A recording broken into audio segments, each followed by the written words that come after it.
today I'm joined by the writer Salam Jones. Welcome to the studio, Salam. Thank you very much for having me. So the novel you've actually got is called Days of Our Wives. Tell us a bit about that. Days of Our Wives was really a way of, I grew up in East London. I came here at the age of 5. I grew up in a very, very mixed society.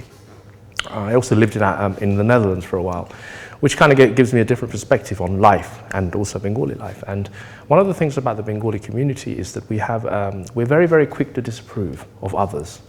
And for me, Days of Our Wives was a way of pointing out all the hypocrisy, the double standards, the secrets behind closed doors that happens within the Bengali community. So it was almost a way of me saying to the Bengali community, look guys, before you criticize me for my lifestyle and for the choices that I have made in my life, take a very good look at yourselves, because all of these chapters are based loosely on facts. It sounds quite controversial. Were there any kind of negative feedback that you got from it, or did anyone find it kind of outrageous because they recognize themselves in the story? I will be honest with you. I initially thought I would get some backlash, especially from the more religious sector of our society. I was surprised. I was pleasantly relieved as well, because it's me that wrote the book and because I'm a well-known figure in East London. I didn't actually get much negative response from it. I didn't get much of a backlash. I did get a lot of positive feedback regarding the stories and how they raise issues that are not really talked about and brushed under the carpet. And every chapter raises at least one, if not more, issues within the Bengali community. And it is my personal belief that unless we deal with these issues, we discuss them, we debate them, and we dissect them openly, then we as a community will not progress into the 21st century. So in terms of yourself as an individual, do you call yourself Bengali, Bangla, British Asian, Muslim? What's the kind of titling that you kind of give yourself? I am and always will be a Bengali. And I'm a British Bengali. I grew up here, so I have the benefit of both worlds. And I try to find a middle ground between them and to try to live in a way that kind of, that one doesn't conflict against the other. It's not always easy, as you know. But no, I am first and foremost a Bengali, by heart, by nature. So what does it actually mean to be a Bengali?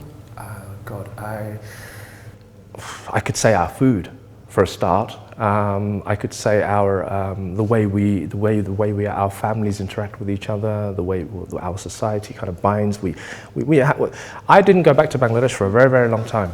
I went back after 37 years. And when I got home... Because you were actually born there, but you came here as a child. I was born in Bangladesh, and I was brought here at the age of 5, raised in a very, very typical East London. And I went back when I was 42, I think it was, yeah. Why did you go back after all that time then? Was there a particular reason that you went on that trip?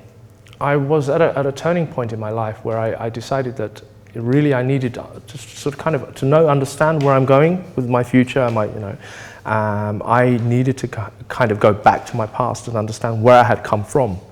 So I went back to Bangladesh, and the very first thing that struck me was I was just surrounded by brown people.